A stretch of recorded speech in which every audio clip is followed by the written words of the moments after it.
Hello दोस्तों, आज हम सभी पढ़ने वाले हैं यूपीटेट के यूबीएस की स्पेशल क्लास। इसमें आपका 30 प्रश्न होगा, जो कि 30 प्रश्न इंपॉर्टेंट है आपके परीक्षा के पॉइंट ऑफ व्यू से।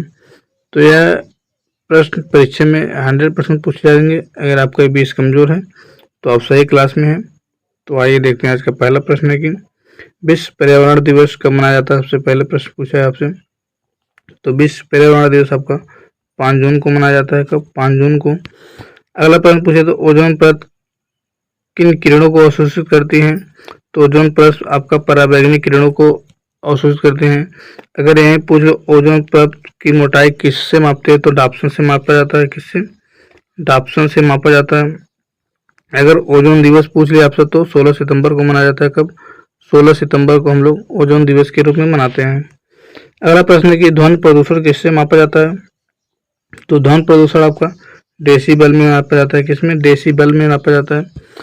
अगला प्रश्न कि भारत का सर्वप्रथम राष्ट्रीय उद्यान कौन सा है। तो कॉर्बेट नेशनल पार्क आपका भारत का प्रथम राष्ट्रीय उद्यान बना। उसके बाद 5वें नंबर का प्रश्न है कि भूकंप की तीव्रता किसमें मापी जाती है। तो रिएक्टर पैमाने पर। किसमें? रिएक्टर पैमाने पर भूकंप की तीव्रता मापी जाती है। अगर ये पूछे तो भूकंप में कितने तरंगे निकलती है, तो 3 तरंगे निकलती हैं। यही पूछ लिया आपसे एलपीजी का पूर्ण रूप क्या है। तो लिक्विफाइड पेट्रोलियम गैस हो जाता है एलपीजी का। फुल फॉर्म अगर पूछ ले तो लिक्विफाइड पेट्रोलियम गैस होगा। सीएनजी का अगर पूछ ले आपको सीएनजी का अगर पूछ ले तो कंप्रेस्ड नेचुरल गैस हो जाता है। क्या? कंप्रेस्ड नेचुरल गैस हो जाता है। 7वें नंबर का प्रश्न कि वायु प्रदूषण कम करने का मुख्य उपाय क्या है। तो वायु प्रदूषण कम करने का मुख्य उपाय आपका अधिक वृक्षारोपण है। क्या हो जाता है? अधिक वृक्षारोपण से वायु प्रदूषण हम कम कर सकते हैं।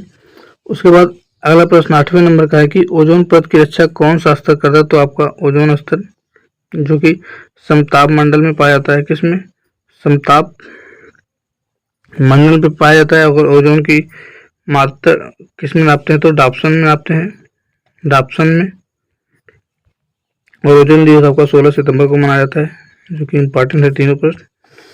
फिर 9वें नंबर का प्रश्न है कि पेड़ पौधे प्रदूषण घटाने के लिए क्या अवशोषित करते हैं। तो प्रदूषण को घटाने के लिए CO2 को अवशोषित करते हैं और ऑक्सीजन को छोड़ते हैं। क्या छोड़ते हैं? ऑक्सीजन को छोड़ते हैं। नदी प्रदूषण स्तर की माप कैसी मापी जाती है। तो बीओडी के द्वारा। बीओडी का अगर फुल फॉर्म पूछे तो आपका होता है बायोकेमिकल ऑक्सीजन डिमांड। ये क्या होता है? ये होता है जल में ऑक्सीजन की मात्रा कितनी घुली है, इससे हम पता करते हैं नदी की पानी में कितना ऑक्सीजन की मात्रा घुली हुई है। अगर ऑक्सीजन की मात्रा कम घुली हो तो कम पाई जाती है अगर नदी में, तो प्रदूषित नदी मानी जाती है। 11वें नंबर का प्रश्न कि वायुमंडल की सबसे ठंडी परत कौन सी है। तो मध्यमंडल वायुमंडल की सबसे ठंडी परत मानी जाती है। मिनी मात्रा रोग मुख्य कारण क्या होता है। मिनी मात्रा रोग मुख्य कारण पानी में पारा यानी मरकरी की कमी पाई जाती है, जिससे मिनी मात्रा रोग हो जाता है। अगला प्रश्न है कि कीस्टोन प्रजाति का सर्वोत्तम उदाहरण क्या है। तो समुद्री उदबिलाव ये कीस्टोन प्रजाति का सर्वोत्तम उदाहरण है। महासागरों में जल स्तर का वृद्धि का कारण क्या होता है। तो ध्रुवीय बर्फ का पिघलना। ध्रुवों पर बर्फ के पिघलने से महासागरों में जल का स्तर में वृद्धि होती है। जैविक अपघटन से निकलने वाली मुख्य गैस क्या होती है। तो मीथेन हो जाता है, जिसका मात्रक CH4 हो जाता है, जिसे मीथेन कहते हैं। जैविक अपघटक से निकलने वाली मुख्य गैस है। अगर आपसे पूछे जैविक घटक किसे कहते हैं, तो जैविक घटक मतलब सभी सजीव जो होते हैं वो जैविक घटक के अंतर्गत आते हैं। अजैविक घटक में सभी निर्जीव आते हैं। अगला प्रश्न पूछा आपसे श्वसन के लिए हवा में ऑक्सीजन का प्रतिशत कितना है। तो 21% है। वैसे तो ये 20.90 होता है, लेकिन इसको हम नियर अबाउट लगभग 21 में बांध सकते हैं। 21% है। चिपको आंदोलन के मुख्य प्रणेता कौन से। तो सुंदरलाल बहुगुणा है। अगर चिपको आंदोलन पूछे तो किससे संबंधित। तो आपका पर्यावरण को बचाने संबंधित है। पेड़ों में चिपक जाते थे लोग, तो इसके प्रणेता सुंदरलाल बहुगुणा है। तो यह कहाँ से शुरू हुआ था। तो यह उत्तर प्रदेश की शुरू हुआ था वर्तमान में, लेकिन वर्तमान में कहाँ पर है। उत्तराखंड में। कहाँ पर है?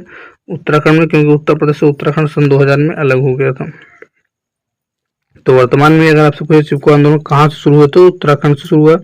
इसके प्रणेता कौन थे। सुंदरलाल बहुगुणा थे।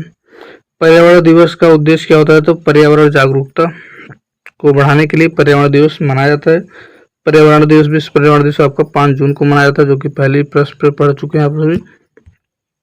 19वें नंबर का प्रश्न है कि अम्लीय वर्षा का मुख्य कारण क्या होता है? तो सल्फर डाइऑक्साइड और NO2 SO2 और क्या हो जाता है? NO2 हो जाता है। क्या? NO2 जो कि अम्लीय वर्षा का मुख्य कारण है। यही यौगिक जो है जब पहली बारिश होती है तो उसमें घुलकर पृथ्वी पर आते हैं, जिसे अम्लीय वर्षा के नाम से जानते हैं। वायुमंडल में नाइट्रोजन की मात्रा कितनी होती है? वायुमंडल में नाइट्रोजन की मात्रा 78% होती है। ऑक्सीजन की मात्रा पूछे तो 21% हो जाती है, और कार्बन डाइऑक्साइड की मात्रा पूछे तो 0.03 हो जाती है, और 0.93 हो जाती है आपका आर्गन की मात्रा हो जाती है। विश्व जैव विविधता दिवस का मनाया तो 22 मई को विश्व जैव विविधता दिवस मनाया जाता है। 22 मार्च को विश्व जल दिवस मनाया जाता है, और 22 अप्रैल पूछ लिए हैं आपसे, 22 अप्रैल को पृथ्वी दिवस के रूप में मनाया जाता है। क्या आंसर? पृथ्वी दिवस। ये 22 याद करिए। 22 मार्च से शुरू करते हैं। 22 मार्च विश्व जल दिवस, 22 अप्रैल पृथ्वी दिवस, और 22 मई विश्व जैव विविधता दिवस के रूप में मनाया जाता है। प्रश्न आ ही गया, विश्व पृथ्वी दिवस का मनाया तो 22 अप्रैल को मनाया जाता है।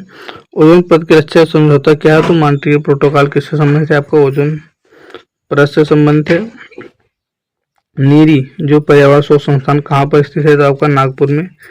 पर्यावरण शोध संस्थान कहाँ पर? आपका नागपुर में। इसे शॉर्ट फॉर्म में नीरी के रूप में पूछ सकता है। चिपको आंदोलन किस राज्य से शुरू हुआ? तो उत्तराखंड से शुरू हुआ। इसके प्रणेता कौन थे? सुंदरलाल बहुगुणा थे।